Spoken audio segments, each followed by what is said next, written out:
La nouvelle configuration de la classe politique togolaise issue des législatives du 20 décembre 2018 n'est pas une surprise pour le mouvement Nouvelle Vision, en abrégé Novi. Par la voix du conseiller du bureau exécutif, le parti revient sur son regard de la situation sociopolitique et dresse un message d'espoir à la nation togolaise. Direct 7, comme elle sait bien le faire, vous présente le condensé des déclarations. Suivez plutôt. La configuration actuelle de l'Assemblée nationale, c'est sans surprise pour Novi, dans la mesure où nous avions prédit le renouvellement de la classe politique togolaise dans son ensemble, notamment en renouvelant aussi bien du côté de l'opposition que du pouvoir, et surtout la renaissance de nouvelles idéologies politiques. Cela requiert le formatage de l'appareil politique du pays, qui consistait à remplacer cette opposition qui a fait son temps et qui a mis ses moyens pour nous permettre d'avoir les petites avancées que nous avons, mais aussi pour fournir une alternative au pouvoir, de pouvoir se retirer et donner l'opportunité à une nouvelle classe d'émerger. Et donc, ceci devait passer quand même par le départ de l'un avant l'autre.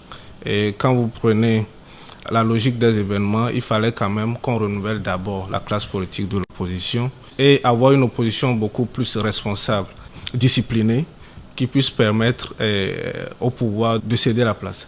Hier seulement, nous avions adressé par la voix de notre président national un message à la nouvelle législature qui consistait d'abord de les féliciter pour leur victoire à l'issue de ces élections. Ensuite, de faire appel à leur sens de responsabilité, de patriotisme et de discipline politique qui puisse permettre d'avoir des avancées sur les différents points sur lesquels on les attend. Au troisième point, nous avons adressé un certain nombre de recommandations ou énoncé un certain nombre d'attentes au regard de cette Assemblée d'ici 2020.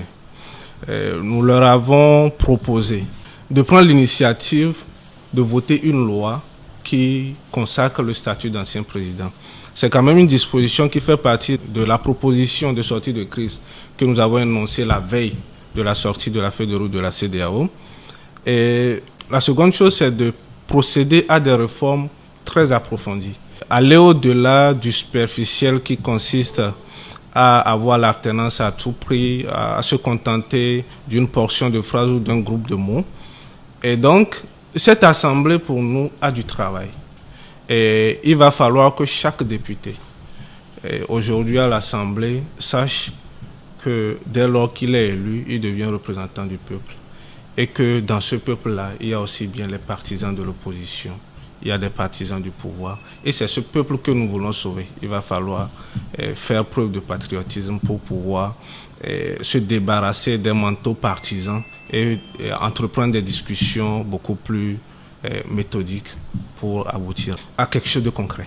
Tel que nous l'avons toujours dit, la crise togolaise ne se limite pas aux acteurs ou aux protagonistes visibles que nous avons, notamment le pouvoir et l'opposition, mais nous avons des acteurs collatéraux, notamment le peuple, notre diaspora, les multinationales et la communauté internationale, dont les préoccupations doivent être prises dans la résolution définitive de la crise. Donc, nous avons travaillé à une nouvelle feuille de route pour la nouvelle législature qui puisse nous permettre, d'ici 2020, de réunir les conditions pour une alternance démocratique et apaisée en 2020.